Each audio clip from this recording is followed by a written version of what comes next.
The threat of a trade war has rattled the US economy and sent retail stocks plummeting. But one American retail brand is well positioned to weather the storm. In a world where we're trying to get everyone to make in America, what's better than a company that already does? Bath & Body Works, this magical company that creates emotional content to a jar of wax. The specialty retailer produces 80% of its products right here in the United States. Most of their competition is importing their candles, their soaps, their sanitizers from other countries, meaning their competition may have to raise prices and Bath & Body Works will not. But Bath & Body Works stock has fallen in recent weeks. So just how significant is this manufacturing advantage? And is the company set to benefit in the long term?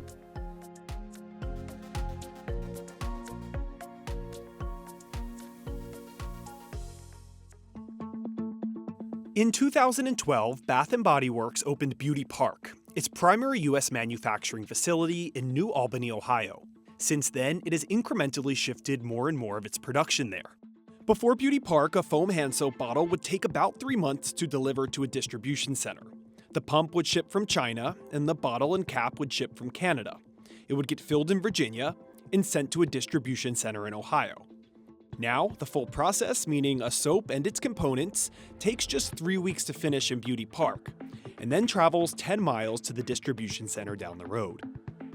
Manufacturing over 80% of your business in the US is, I don't want to say unheard of, wildly out of the ordinary. It's not normal to decide to forego the cheapness of manufacturing in Asia for the nearness of having your product close at hand in the US. Retailers have been diversifying their supply chains for more than a decade as producing in China has become increasingly expensive. Those initiatives intensified during President Trump's first term in office. The tariffs that were implemented in the last presidency were mostly on home products, like bedding, like furniture, etc. We didn't really get to apparel before the pandemic hit and the tariffs were kind of rolled back. When the China tariffs were announced, we've been talking about that being not really that big of a deal for apparel because the vast majority is made in Vietnam and Southeast Asia now. I think the surprise was how onerous the Southeast Asian rates were. How do you mitigate cost? Well, if you're already in a business where that cost is going to be low because you're already producing here, then you're better off. Because when others are grappling with how do they deal with this, you don't have to. But even if the company doesn't raise its prices, if the consumer is facing a recession or even just increased financial pressure, it would likely affect Bath & Body Works sales. Its products are mostly discretionary. Plus, even the more need-based products, like a body wash or hand sanitizer, can be found at much cheaper prices elsewhere.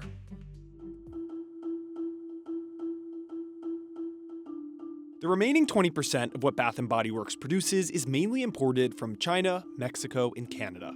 They're absolutely working on moving more production here, and specifically the products they make in China and Mexico. Moving manufacturing to the US typically increases costs for a company, but that hasn't been the case for Bath & Body Works.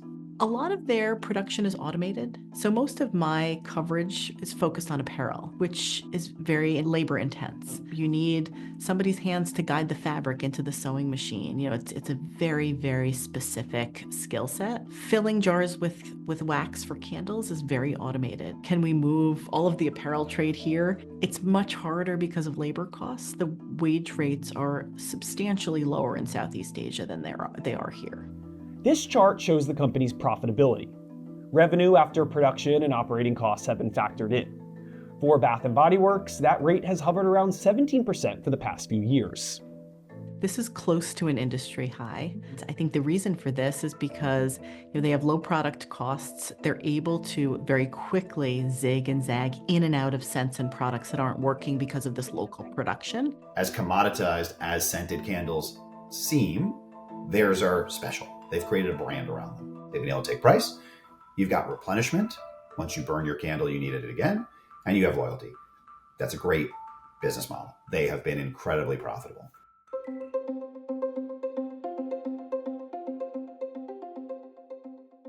Bath & Body Works stock has been volatile.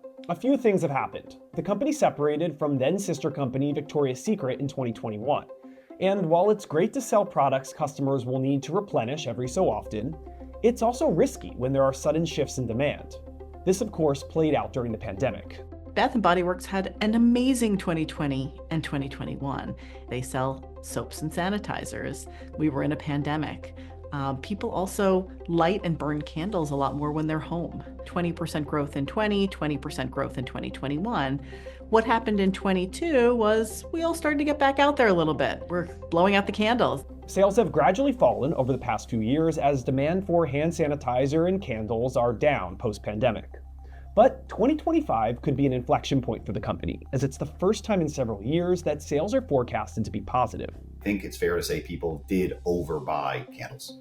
And so there was this lag period where we needed to catch back up to a supply, and it feels like perhaps we're just getting there. In that interim, discounts emerged. Those are reactive discounts, which happens when a product needs to be cleared off the shelves. That's different from the regular promotions, which are a part of the Bath & Body Works business model. Planned discounts can drive volume for the business. For example, right before the holidays, the company has its annual Candle Day sale. All candles are marked down to $10, compared to the sticker price of about $25. The product is manufactured with that discount in mind.